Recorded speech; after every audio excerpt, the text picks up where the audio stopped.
Bonjour et bienvenue, je suis Thierry Bragado de domaine-des-noms.fr. Dans cette vidéo, je vais vous expliquer comment configurer votre adresse email professionnelle, avec votre nom de domaine bien sûr, sur le logiciel Thunderbird, que vous soyez sur PC ou sur Mac.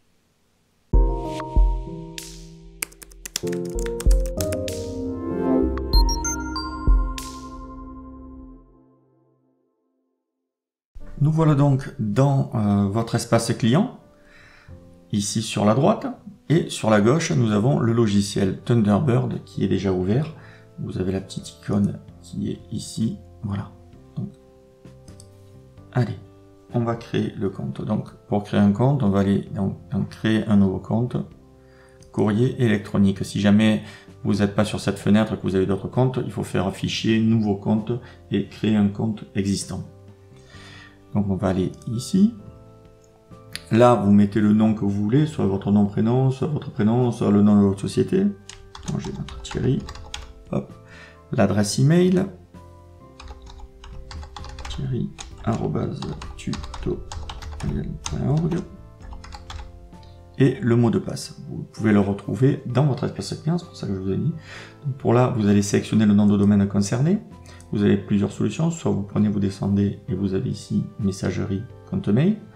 Soit vous avez dans le menu en haut, hop, messagerie, compte mail.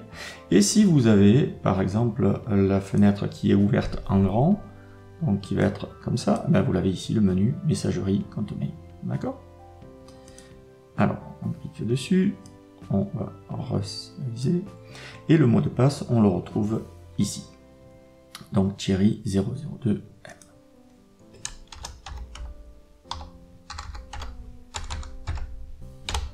Voilà. Là on retient le mot de passe et on fait continuer. Le logiciel cherche et va nous proposer des serveurs qui ne sont pas du tout les bons. Et là, on va, vous voyez, vous avez soit IMAP, soit POP. Il faut sélectionner IMAP. Enfin, moi, je sélectionne toujours IMAP. J'ai fait une précédente vidéo dans laquelle je vous explique la différence qu'il y a entre IMAP et POP. Bon, on va sélectionner IMAP et on va faire, par contre, configuration manuelle. Et là, on va rentrer le nom du serveur. Donc, vous voyez, là, il nous propose IMAP. C'est pas du tout ça, hein. Quand on remonte, et on a ici les paramètres du compte. Le nom, c'est mail.tutorial.org. Donc, hop, c'est pas IMAP, c'est mail. Le port 143, SSL aucune, authentification mot de passe. Pour le SMTP, ben c'est pas du tout ça aussi, puisque c'est smtp.ddn.fr. Donc on va mettre smtp.ddn.fr. Le port 587, d'accord, comme il est précisé ici, donc 587 ou 2005. Ici, pareil, aucune, et mot de passe normal. L'identifiant pour le serveur entrant, c'est votre adresse email complète, donc Thierry@tutorial.org. Et sortant, c'est celui-ci, vous voyez, qui est indiqué ici, là. Bon, celui-ci est un factice, donc je vais taper le bon. C'est... Hop là.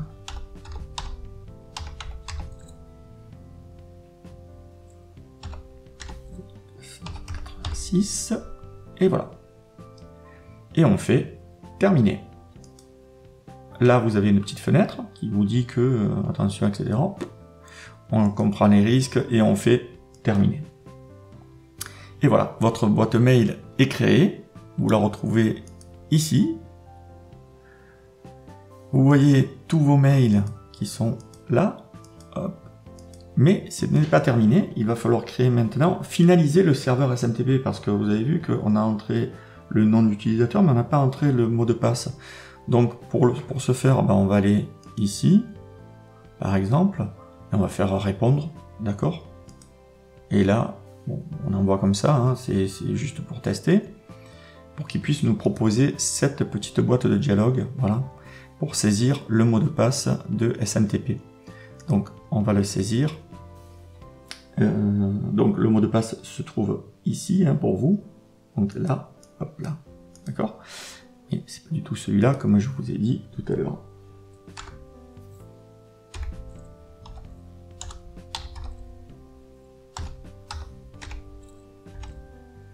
On enregistre bien sûr le mot de passe, autrement vous allez devoir le réenregistrer tout le temps, et ça c'est pas pratique, et on fait OK. Et voilà, donc là le mail est bien parti, on le voit ici, hein, et on le retrouve dans les messages envoyés.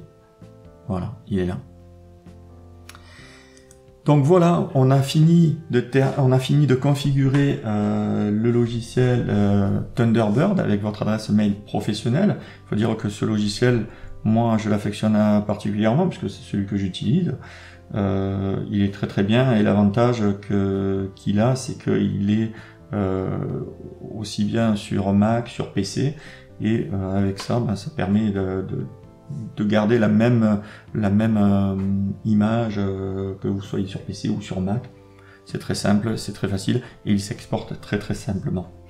Voilà, cette vidéo arrive à son terme, je vous remercie de l'avoir suivi. Si vous avez apprécié, n'hésitez pas à mettre un pouce bleu. Autrement, nous on se retrouve pour une prochaine vidéo.